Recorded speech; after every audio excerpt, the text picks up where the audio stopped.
शुभ प्रभात बच्चों। आज हम बात करेंगे चंद्र बिंदु के बारे में।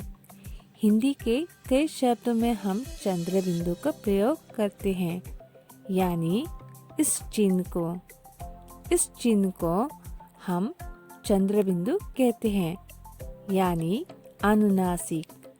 इसे हम अनुनासिक इसलिए कहते हैं क्योंकि जब हम इस मात्रा का प्रयोग किसी शब्द या अक्षर में करते हैं तो इसके ध्वनि नाक और मुंह दोनों से होते हैं, लेकिन प्रेशर ज़्यादा नाक से होता है।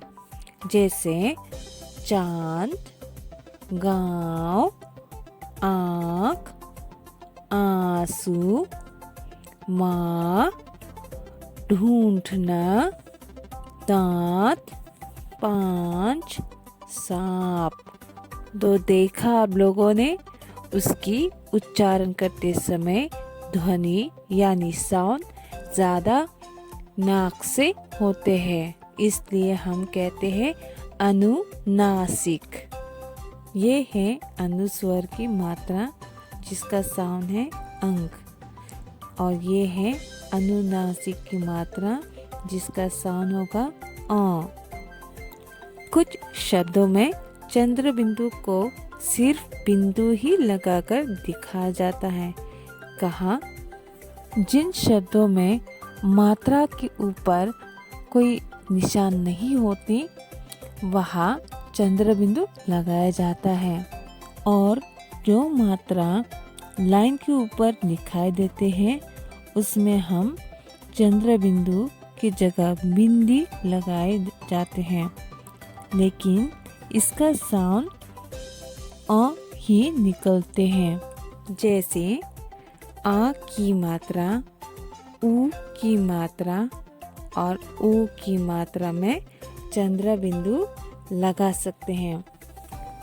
अब दूसरा वाला लाइन देखो, ई की मात्रा, ओ की मात्रा और ए की मात्रा में है चंद्र बिंदु नहीं लगाया जाता, बल्कि किसी शब्द में अगर इस तरह की मात्रा लगी हो तो हम बिंदी के रूप में प्रयोग करते हैं।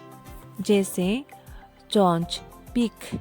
यहाँ अनुनासिक का साउंड होने पर भी सिर्फ बिंदु ही लगाया जाता है, लेकिन इसे अंक की मात्रा का साउंड नहीं देंगे, क्योंकि अगर अंक की मात्रा का साउंड लगाएंगे तो इसका अर्थ बदल जाएंगे।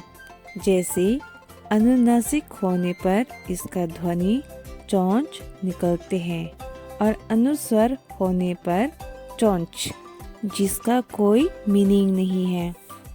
इसी प्रकार मैं, नहीं, कहीं, हैं, इन सभी शब्दों में अनुनासिक का ध्वनि होते हुए भी हम चंद्र बिंदु के बदले बिंदु का प्रयोग करते हैं। I am quite sure if you watch this video carefully, you will understand the difference between Anuswar and Anunasik. But if you have any doubt, please feel free to contact me. Now let's come to our chapter 15, चंद्र बिंदु। दिए गए कविता को पढ़कर अनुनासिक वाले शब्दों को पहचानते हैं। कितना ऊंचा होता ऊंट, लेकिन कितनी छोटी पूंछ। 5 खंडिया चलता ऊंट, फिर भी है ना थकता ऊंट। इस कविता को आप याद करने की कोशिश करना। अब चित्र को देखकर इनका नाम बोलते हैं। बांसुरी, बूंद, दांत, चांद, मूंछ। Now this one you just need to read aloud and write with your best handwriting. गाँव में एक ऊंट आया। The second one, ऊंट की छोटी पूंछ है। Now turn to next page. चित्रों को उनके नाम से रेखा खींचकर मिलाइए। अब मैं आपके लिए शब्दों को पढ़ के सुनाऊंगी। आप ध्यान से सुनकर शब्दों को उनके चित्र से मिलाइए। सो आर यू रेडी? सांप, बांसुरी, सूंड, पांच, अंगूठी, कुआं, आंख। Now do this carefully. Bye.